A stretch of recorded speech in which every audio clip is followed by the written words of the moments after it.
23ನೇ ಅಧ್ಯಾಯ ಚೇಳು ಕಡಿತ ಮತ್ತು ಗ್ರಂಥಿ ಜ್ವರ ಗುಣವಾದುದು. ಜಾಮನೇರ ಪವಾಡ ನಾರಾಯಣರಾವ ಅವರ ರೋಗ, ಅಪ್ಪಾಸಾಹೇಬ ಕುಲಕರ್ಣಿ, ಬಾಳುಬುವ, ಹರಿಬಾವು ಕರ್ಣಿಕ ಇವರ ಕಥೆಗಳು. ಮಹಾಯೋಗಿಗಳ ದಯಾಪೂರಿತ ದೃಷ್ಟಿಯು ನಮ್ಮ ಪಾಪಗಳನ್ನು ಹೋಗಲಾಡಿಸಿ ನಮ್ಮನ್ನು ಪುನೀತರನ್ನಾಗಿ ಮಾಡುತ್ತದೆ. ಅವರೊಡನೆ ಆಡುವ ಸಾಮಾನ್ಯ ಸಂಭಾಷಣೆಯು ನಮಗೆ ಸದುಪದೇಶವಾಗಿ ಶಾಶ್ವತವಾದ ಆನಂದವು ದೊರಕುವಂತಾಗುತ್ತದೆ. ಅವರಲ್ಲಿ ನಮ್ಮದು ನಿಮ್ಮದು ಎಂಬ ತಾರತಮ್ಯ ಇರುವುದಿಲ್ಲ. ಅವರು ಋಣವನ್ನು ನಾವು ಜನ್ಮ ಜನ್ಮಾಂತರಗಳಲ್ಲಿಯೂ ತೀರಿಸಲಾಗುವುದಿಲ್ಲ. ಉದಿಯ ಮಹಿಮೆ. ಬಾಬಾ ಅವರು ಸರ್ವರಿಂದಲೂ ದಕ್ಷಿಣೆಯನ್ನು ಪಡೆದು ಅದನ್ನು ದಾನ ಧರ್ಮಗಳಿಗೆ ಉಪಯೋಗಿಸಿ ಉಳಿದ ಹಣದಲ್ಲಿ ಕಟ್ಟಿಗೆ ತೆಗೆದುಕೊಳ್ಳುತ್ತಿದ್ದರೆಂಬುದನ್ನು ಆಗಲೇ ತಿಳಿಸಿದ್ದೇವೆ. ಕಾಷ್ಟವನ್ನು ಅಗ್ನಿಕುಂಡ ದುನಿಯಲ್ಲಿ ಹಾಕಿ ಅದನ್ನು ಅನವರತವೂ ಬಾಬಾ ಉರಿಸುತ್ತಿದ್ದರು. ಈ ದುನಿಯ ಬೂದಿಯೇ ಉದಿ. ಭಕ್ತರು ಶಿರಡಿ ಬಿಟ್ಟು ಹೊರಡುವಾಗ ಬಾಬಾ ಇದನ್ನು ಅವರಿಗೆ ಕೊಡುತ್ತಿದ್ದರು. ಬಾಬಾ ಅವರು ಈ ಉದಿಯಿಂದ ಏನನ್ನು ಸೂಚಿಸಿರುತ್ತಾರೆ ಎಂಬುದನ್ನು ಈಗ ಪರ್ಯಾಲೋಚಿಸೋಣ. ಇದರಿಂದ ಈ ಪ್ರಪಂಚದಲ್ಲಿ ಎಲ್ಲವೂ ಬೂದಿಯಂತೆ ನಶ್ವರವಾದದ್ದು ಎಂದು ಬಾಬಾ ತಿಳಿಸಿರುತ್ತಾರೆ. ಎಂದಾದರೊಮ್ಮೆ ಪಂಚೇಂದ್ರಿಯಗಳನ್ನೊಳಗೊಂಡ ಈ ದೇಹವು ಭೋಗಾಪೇಕ್ಷೆಗಳ ನಂತರ ನೆಲಕ್ಕುರುಳಿ ಬೂದಿಯಾಗುವುದು ಖಂಡಿತ. ಇದನ್ನು ಜ್ಞಾಪಿಸಲೋಸ್ಕರವೇ ಬಾಬಾ ಅವರು ಉದಿ ಹಂಚುತ್ತಿದ್ದರು. ಬ್ರಹ್ಮನೊಬ್ಬನೇ ನಿತ್ಯನು. ಈ ಪ್ರಪಂಚವು ಅನಿತ್ಯವಾದದ್ದು. ಈ ಪ್ರಪಂಚದಲ್ಲಿ ಪುತ್ರನಾಗಲಿ ಮಾತಾಪಿತರಾಗಲಿ ಪತ್ನಿಯಾಗಲಿ ಯಾರು ನಮ್ಮವರಲ್ಲ. ಈ ಪ್ರಪಂಚಕ್ಕೆ ಬರುವಾಗ ನಾವು ಒಬ್ಬರೇ ಬಂದೆವು, ಹೋಗುವಾಗಲೂ ಒಬ್ಬರೇ ಹೋಗುತ್ತೇವೆ ಎಂದು ಬಾಬಾ ತಿಳಿಸುತ್ತಾರೆ. ಉದಿಯಿಂದ ಬಾಬಾರವರು ಅನೇಕ ಭೌತಿಕ ಮತ್ತು ಮಾನಸಿಕ ರೋಗಗಳನ್ನು ಗುಣ ಮಾಡುತ್ತಿದ್ದರು. ಈಗಲೂ ಗುಣವಾಗುತ್ತಿದೆ. ಸತ್ಯ ಮತ್ತು ಮಿಥ್ಯದ ವಿವೇಚನೆಯೇ ತತ್ವವನ್ನು, ವಿರಕ್ತಿಯನ್ನು ಈ ಉದಿ ಮತ್ತು ದಕ್ಷಿಣೆಯ ರೂಪದಿಂದ ಭಕ್ತರಿಗೆ ತಿಳಿಸಲು ಬಾಬಾ ಪ್ರಯತ್ನ ಪಟ್ಟರು. ಉದಿಯ ವಿವೇಚನೆಯನ್ನು, ದಕ್ಷಿಣೆಯು ವಿರಕ್ತಿಯನ್ನು ಉಪದೇಶಿಸುತ್ತದೆ. ಈ ಪ್ರಪಂಚವೆಂಬ ಮಾಯೆಯ ಸಾಗರವನ್ನು ದಾಟಬೇಕಾದರೆ ಇವೆರಡು ಅವಶ್ಯಕ. ಸಾಯಿಬಾಬಾ ತಮ್ಮ ಭಕ್ತರಿಂದ ದಕ್ಷಿಣೆ ಕೇಳಿ ತೆಗೆದುಕೊಂಡು ಅವರು ಹೊರಡುವಾಗ ಉದಿ ಕೊಟ್ಟು ಕಳುಹಿಸುತ್ತಿದ್ದರು. ಸ್ವಲ್ಪ ಉದಿಯನ್ನು ಭಕ್ತರ ಹಣೆಗೆ ಹಚ್ಚಿ ತಲೆ ಸವರಿ ಆಶೀರ್ವದಿಸುತ್ತಿದ್ದರು. ಬಾಬಾ ಅವರು ಕೆಲವು ಸಲ ಆನಂದಭರಿತರಾಗಿ ಉದಿಯನ್ನು ಕುರಿತು ಹಾಡುತ್ತಿದ್ದರು. ರಮತೆ ರಾಮ ಆಯೋಜಿ ಆಯೋಜಿ ಉದಿಯಾಂಕಿ ಗೋನಿಯ ಲಾವೋಜಿ ಎಂದು ಸ್ಪಷ್ಟವಾಗಿಯೂ ಮಧುರವಾಗಿಯೂ ಬಾಬಾ ಹಾಡುತ್ತಿದ್ದರು. ಇದು ಉದಿಯ ಆಧ್ಯಾತ್ಮಿಕ ಸ್ವರೂಪ. ಇದಕ್ಕೆ ವ್ಯಾವಹಾರಿಕ ಅರ್ಥವೂ ಸಹ ಉಂಟು. ಇದರಿಂದ ಸಂಪತ್ತು, ಅಭಿವೃದ್ಧಿ ಮುಂತಾದ ಅನೇಕ ಪ್ರಾಪಂಚಿಕ ಮತ್ತು ಪಾರಮಾರ್ಥಿಕ ಗುರಿಗಳೆರಡನ್ನೂ ಹೊಂದಬಹುದಾಗಿದೆ. ಈಗ ಉದಿಯ ಮಹಿಮೆಯನ್ನು ಕುರಿತು ಕೆಲವು ಅನುಭವಗಳನ್ನು ನೋಡೋಣ. ನಾಸಿಕದ ಶ್ರೀ ನಾರಾಯಣರಾವ ಜಾನಿ ಅವರು ಬಾಬಾ ಅವರ ಪರಮ ಭಕ್ತರಾಗಿದ್ದರು. ಇವರು ಬಾಬಾ ಅವರ ಮತ್ತೊಬ್ಬ ಭಕ್ತರಾದ ಶ್ರೀ ರಾಮಚಂದ್ರ ವಾಮನ ಮೋಡಕ ಎಂಬುವವರ ಕೈ ಕೆಳಗೆ ಕೆಲಸ ಮಾಡುತ್ತಿದ್ದರು. ಒಂದು ಸಲ ಅವರು ತಮ್ಮ ಮಾತೆಯೊಂದಿಗೆ ಶಿರಡಿಗೆ ಬಂದರು.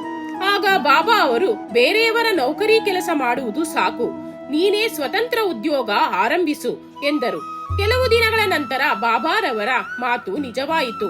ಮೋಡಕ ಅವರು ನೌಕರಿ ಬಿಟ್ಟು ನಾರಾಯಣ್ ರಾವ್ ಸ್ವತಃ ಆನಂದಾಶ್ರಮ ಎಂಬ ಹೋಟೆಲ್ ಅನ್ನು ಆರಂಭಿಸಿದರು.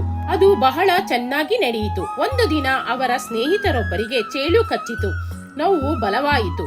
ಉದಿಯು ಇಂಥ ಸಂದರ್ಭಗಳಲ್ಲಿ ಬಹಳ ಗುಣಕಾರಿಯಾದುದು. ಅದನ್ನು ಚೇಳು ಕಚ್ಚಿದ ಸ್ಥಳದಲ್ಲಿ ಹಚ್ಚಿದರೆ ಬೇಗನೆ ಗುಣವಾಗುವುದು. ಇದನ್ನರಿತ ನಾರಾಯಣರಾವ್ ಜಾನಿ ಉದಿಯನ್ನು ಹುಡುಕಿ ವಿಫಲರಾದರು.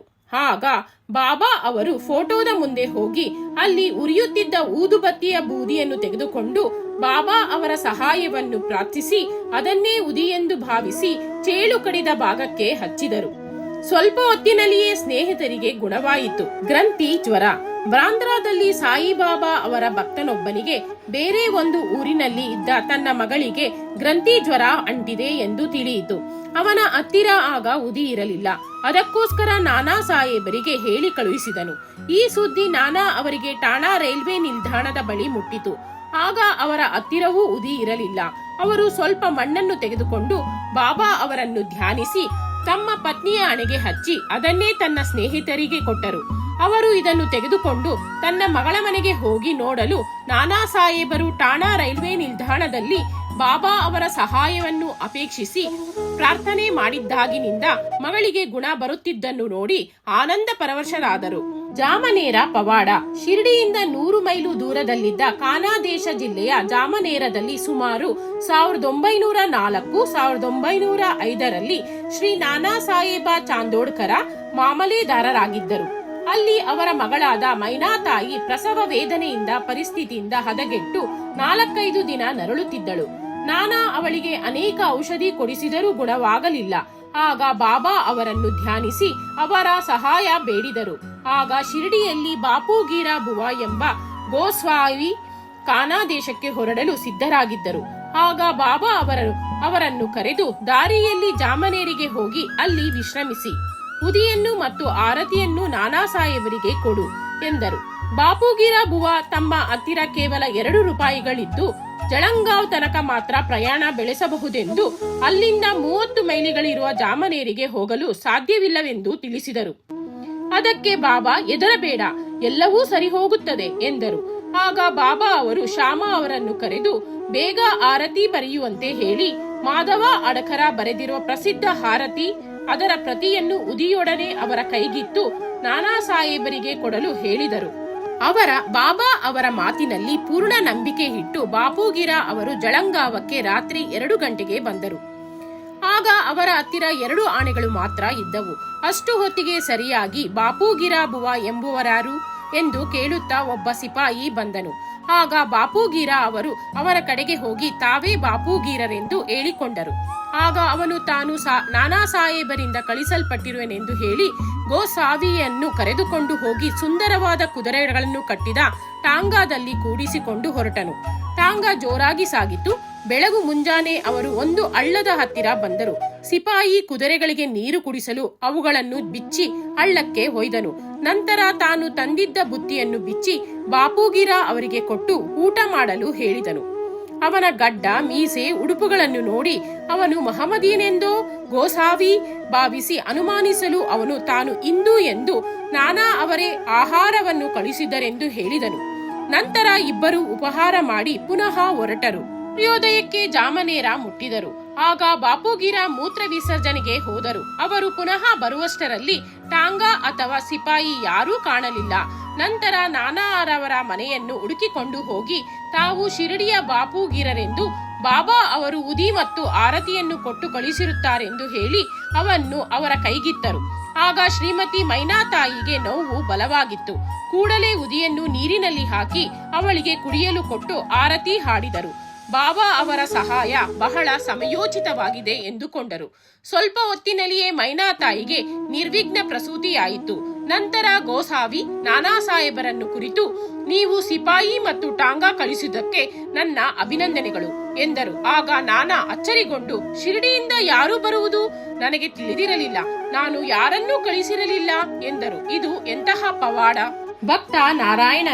ಭಕ್ತ ನಾರಾಯಣರಾವ್ ಅವರಿಗೆ ತಮ್ಮ ಜೀವಿತ ಕಾಲದಲ್ಲಿ 2 ಸಾರಿ ಬಾಬಾ ಅವರ ದರ್ಶನ ಪಡೆಯುವ ಸಂಯೋಗ ಲಭಿಸಿತು. 1918ರಲ್ಲಿ ಬಾಬಾ ಅವರ ಸಮಾಧಿಯಾದ ನಂತರ 3 ವರ್ಷದ ಮೇಲೆ ಅವರು ಪುನಃ ಶಿರಡಿಗೆ ಬರಲು ಪ್ರಯತ್ನ ಪಟ್ಟರು. ಸಾಧ್ಯವಾಗಲಿಲ್ಲ. ಬಾಬಾ ಅವರ ಮಹಾ ಸಮಾಧಿಯಾದ 1 ವರ್ಷದೊಳಗೆ ನಾರಾಯಣರಾವ್ ಅಸ್ವಸ್ಥರಾಗಿ ಹಾಸಿಗೆ ಹಿಡಿದರು. ಅನೇಕ ಔಷಧಿಗಳನ್ನು ತೆಗೆದುಕೊಂಡರೂ ಗುಣವಾಗಲಿಲ್ಲ. ಆಗ ಒಂದು ದಿನ ರಾತ್ರಿ ಬಾಬಾ ಅವರು ಅವರ ಸ್ವಪ್ನದಲ್ಲಿ ಕಾಣಿಸಿಕೊಂಡು ಚಿಂತೆಯನ್ನು ಬಿಡು, ನಾಳೆಯಿಂದಲೇ ಗುಣವಾಗುತ್ತದೆ, ಇನ್ನೊಂದು ವಾರದಲ್ಲಿ ನೀನು ಎದ್ದು ಕುಳಿತುಕೊಳ್ಳಲು ಸಮರ್ಥನಾಗುವೆ ಎಂದರು. ಕನಸು ನನಸಾಯಿತು. ಬಾಬಾ ಅವರು ದೇಹ ನಿಮಿತ್ತ ಜೀವಂತರಾಗಿದ್ದಾರೆ ಅಥವಾ ಅದನ್ನು ತ್ಯಜಿಸುವುದರಿಂದ ಕಾಲವಾದರೆ ಇಲ್ಲ, ಅವರು ನಿತ್ಯರು, ಮೃತ್ಯುಂಜಯರು. ಯಾರಾದರೂ ಅವರನ್ನು ಒಂದು ಸಲ ಮನಸಾರೆ ಪ್ರೀತಿಸಿದರೆ ಅವರ ಬಳಿಗೆ ಧಾವಿಸಿ ಬಾಬಾ ಸಹಾಯವೆಸಗುತ್ತಾರೆ. ಅಪ್ಪ ಸಾಹೇಬ ಕುಲಕರ್ಣಿ 1917ರಲ್ಲಿ ಅಪ್ಪ ಸಾಹೇಬ ಕುಲಕರ್ಣಿ ಅವರ ಸಮಯ ಬಂದಿತು. ಅವರಿಗೆ ಠಾಣಾ ಜಿಲ್ಲೆಗೆ ವರ್ಗವಾಯಿತು. ಅಂದಿನಿಂದ ಅವರು ಬಾಳಾ ಸಾಹೇಬ ಬಾಟೆಯವರು ಕೊಟ್ಟ ಬಾಬಾ ಅವರ ಫೋಟೋ ಶ್ರದ್ಧೆ ಮತ್ತು ಭಕ್ತಿಯಿಂದ ಪೂಜೆ ಮಾಡುತ್ತಿದ್ದರು. ಪ್ರತಿದಿನವೂ ಫೋಟೋಕ್ಕೆ ಗಂಧ, ಪುಷ್ಪ, ನೈವೇದ್ಯ ಅರ್ಪಿಸುತ್ತಿದ್ದರು.